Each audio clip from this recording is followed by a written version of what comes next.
Excellent. Ben, j'ai avec moi en ce moment Karina, qui est une équipière avec nous, pouvoir de changer à Montréal, et Claire, qui est impliquée à l'Université de Montréal. Oui, depuis un certain temps. Ça fait à peu près 3 ans que Karina et Claire se connaissent. Et ce qu'on veut faire dans cette dernière entrevue, c'est qu'on veut juste parler ensemble, on veut jaser, on veut examiner une interaction qui a eu lieu entre deux personnes, une personne qui connaissait Jésus, qui avait intentionnellement cherché à partager sa foi, mais d'une façon, comme Andy a dit, avec une bonne écoute, avec intégrité, avec vulnérabilité, et comment une autre personne est venue à connaître Jésus, personnellement, à travers ça. C'est pour ça on l'appelle un exemple en 3D, là, on veut l'examiner. Donc, là, Karina, juste pour commencer, dis-nous juste, qu'est-ce qui t'a motivé, un peu comment tu es venu à joindre Pouvoir de changer puis à devenir équipière?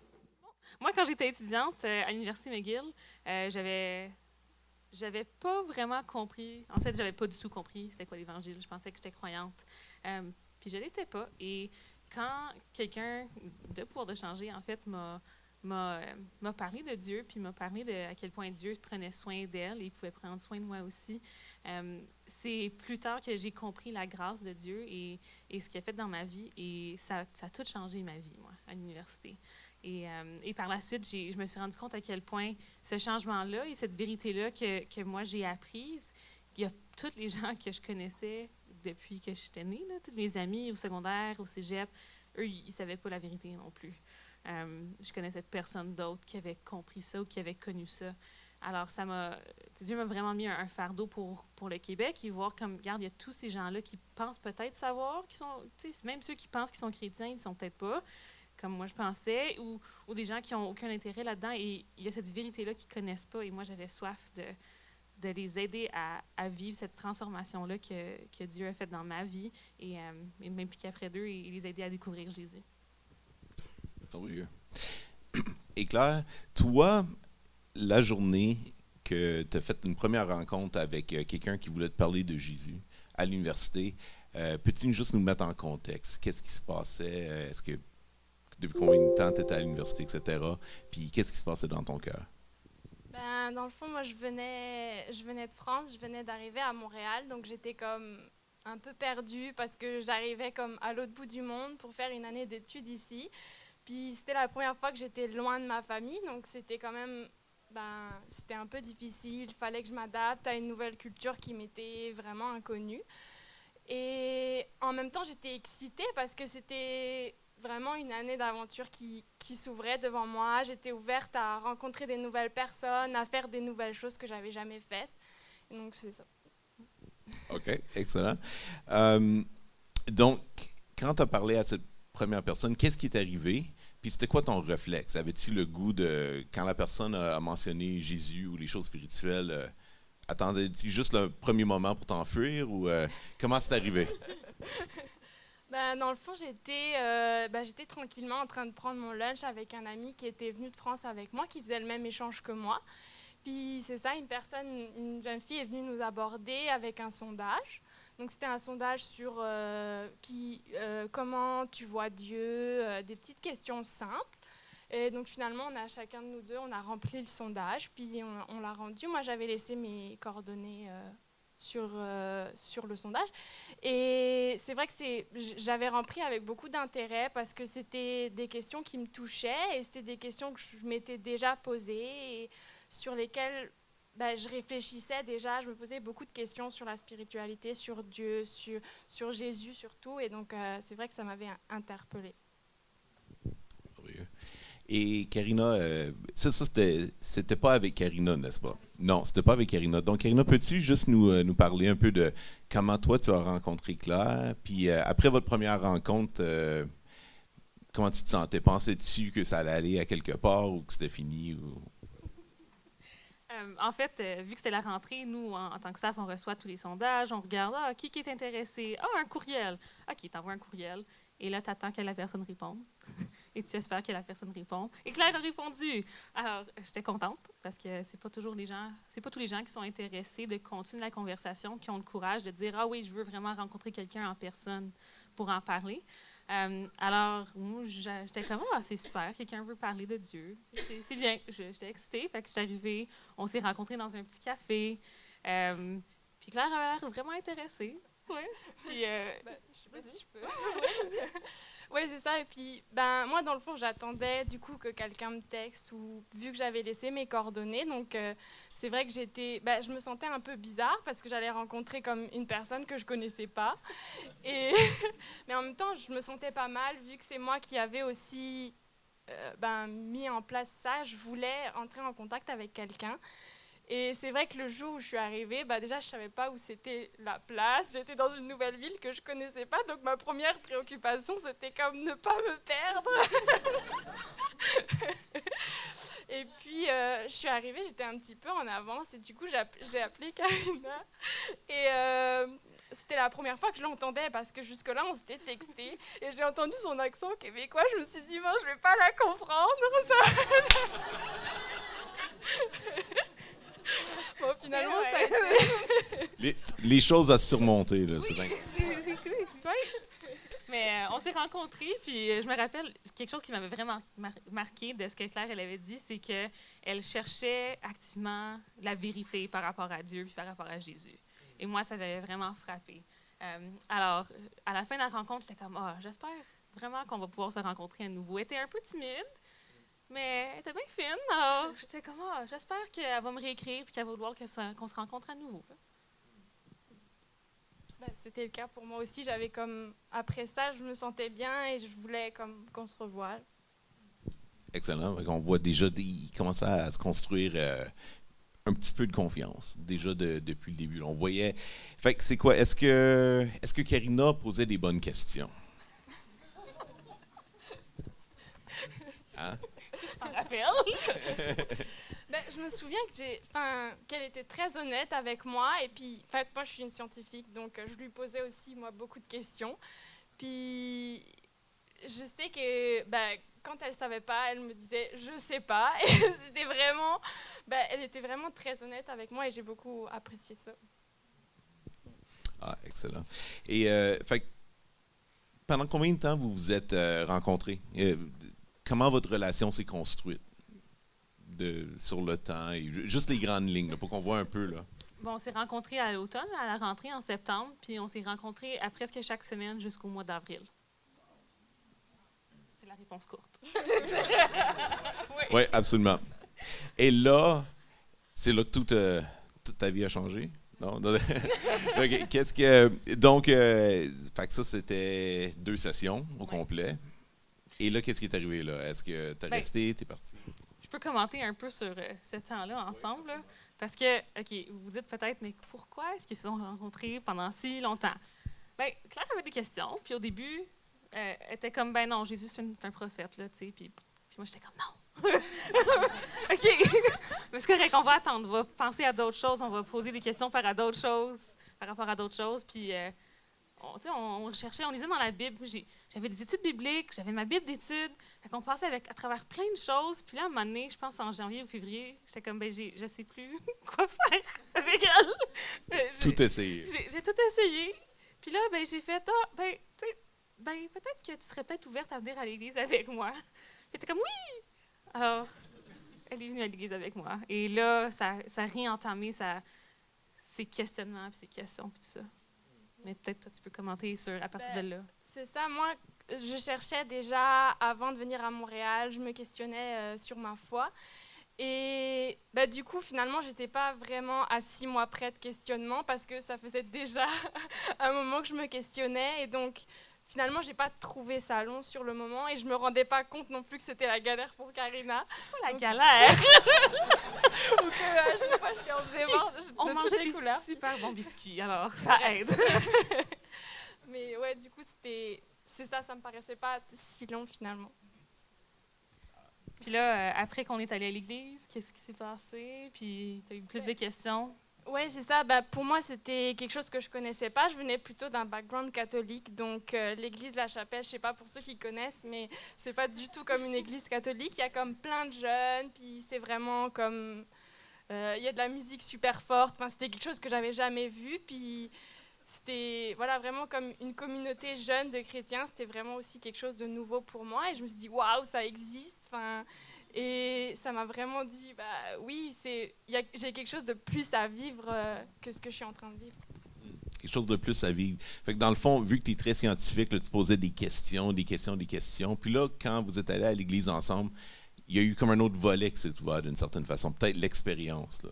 Ou du moins, tu as vu l'expérience des autres, puis là, tu t'es dit, wow, il y a quelque chose que j'ai pas vu encore. C'est ça ou. Ben, si je me rappelle bien, ça a pris une couple de semaines, puis là, tout à coup, tu as eu plein de questions. Puis j'étais comme, ah, yes! Les questions sont de retour. Alors, puis là, on est allé plus dans le profond, dans l'Évangile, dans qui est Jésus. On est retourné là-dedans à nouveau. Puis là, ouais. Donc, à travers tout ce temps-là, avec Karina surtout, mais avec les autres chrétiens, j'imagine que tu voyais aussi, tu rencontrais d'autres chrétiens peut-être parfois? Avec le ou... pouvoir de changer, Ouais. je participais aux activités souvent. Puis à l'église, tout ça. Donc, tu étais en relation là, avec un groupe de chrétiens. Est-ce que tu voyais de l'intégrité? Comme Andy, il parlait, là, il dit on veut rentrer dans quelque chose de vrai, on veut écouter, on veut poser des questions, mais est-ce que tu trouvais que les gens qui se disaient chrétiens étaient intègres? C'est le spot, là, vraiment. C'est pas moi, c'est toi. Bah oui, mais c'est difficile de se remettre comme avant, mais oui, bah, je pense que oui. Enfin, c'était comme une unité, comme une famille, surtout que moi, je venais pas de Montréal. Enfin, j'étais comme nouvelle, j'avais pas de famille ici, je connaissais personne. Donc, c'est ça, j'avais comme trouvé comme une famille ici, des amis sur qui je pouvais compter finalement et qui m'avaient accueilli même si j'étais, si je venais de l'autre bout du monde ou voilà. Pour juste continuer dans le fond de notre histoire avant d'arriver à quelques autres questions. Si je me souviens bien, quand on parlait, tu es reparti en France, puis là, les questions ont continué. Non, c'était en fait avant d'aller en France que j'ai vraiment compris qui était Jésus. Et en fait, je me souviens, il y avait une soirée avec Karina où là, j'ai vraiment comme posé plein de questions. Puis après ça, je lui ai dit, écoute, ça fait beaucoup d'informations d'un coup, je vais y réfléchir. Et je pense que c'est dans ces jours-là, j'ai vraiment comme compris pourquoi Jésus était venu et quel était son rôle. OK. Fait qu'il y a eu comme ce moment-là où tes questions sont arrivées à leur comble, puis que là, ça a descendu de la tête au cœur. C'est un peu ça qui est arrivé à quelque part. Ouais. C'est ça. Donc, entre votre rencontre et cette période-là, c'était combien de temps? Septembre à avril. Ah, ça fait que c'était vraiment dans la même année, là. Ouais. Ouais. Excellent. Good.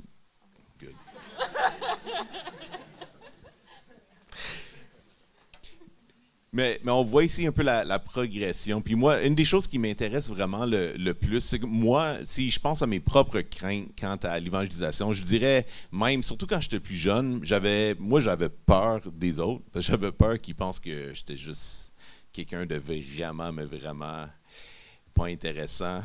Et là, je dis ça devant vous, puis je trouve ça bizarre. Parce que c'est peut-être ça que vous pensez tous en ce moment. Mais bref... Mais il vient un temps où il faut vraiment aller au-delà de ces choses-là. Parce qu'en fait, c'est quand on devient, je pense, sécure en Dieu, quand Dieu, dans le fond, il nous travaille au fond de qui nous sommes, il nous rend réellement capables de voir les autres d'une façon différente. Moi ça, c'est mon expérience. Puis je ne sais pas pour vous... quand vous approchez, comme toi, Karina, ça fait longtemps que tu approches les gens comme ça. Comment tu perçois une personne? Quelle est ton approche? Quelle est ta prière en approchant une personne? Ma prière peut-être non dite, souvent, là, c'est je veux juste aimer la personne qui est devant moi.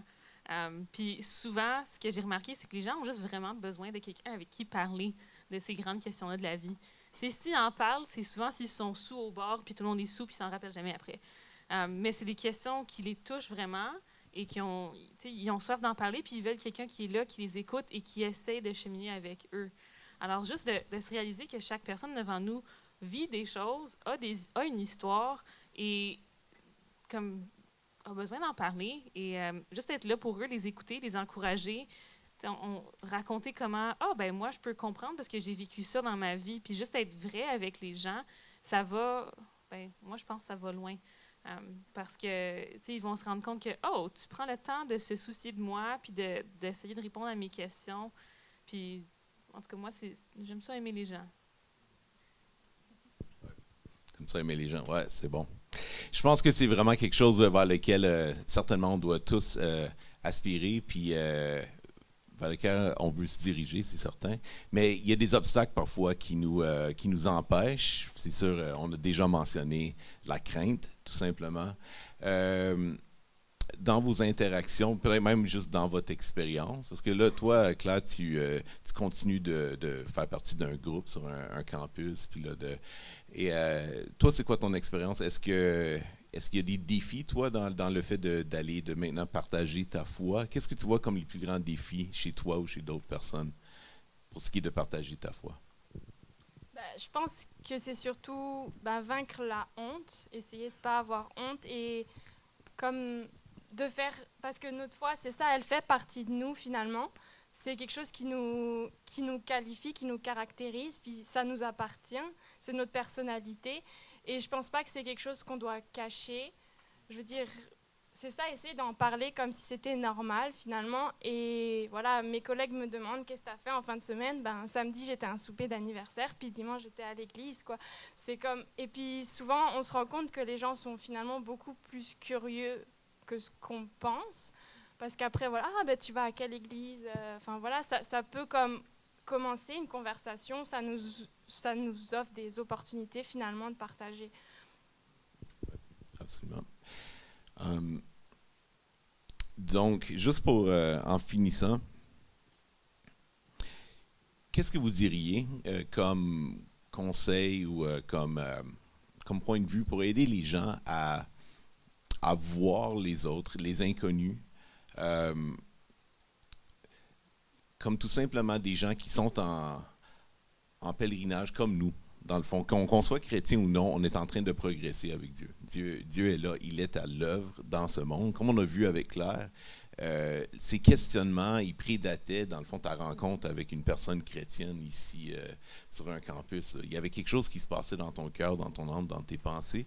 Et Dieu est réellement à l'œuvre. Puis souvent, c'est tout simplement le fait d'être là, d'être disponible et aussi d'être sensible à voir les gens.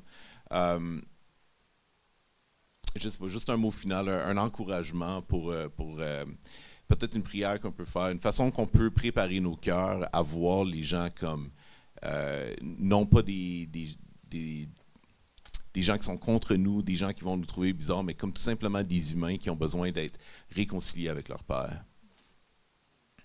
C'était pas tellement une question, mais... On parlait un peu dans notre groupe tantôt des questions là, que les gens ont.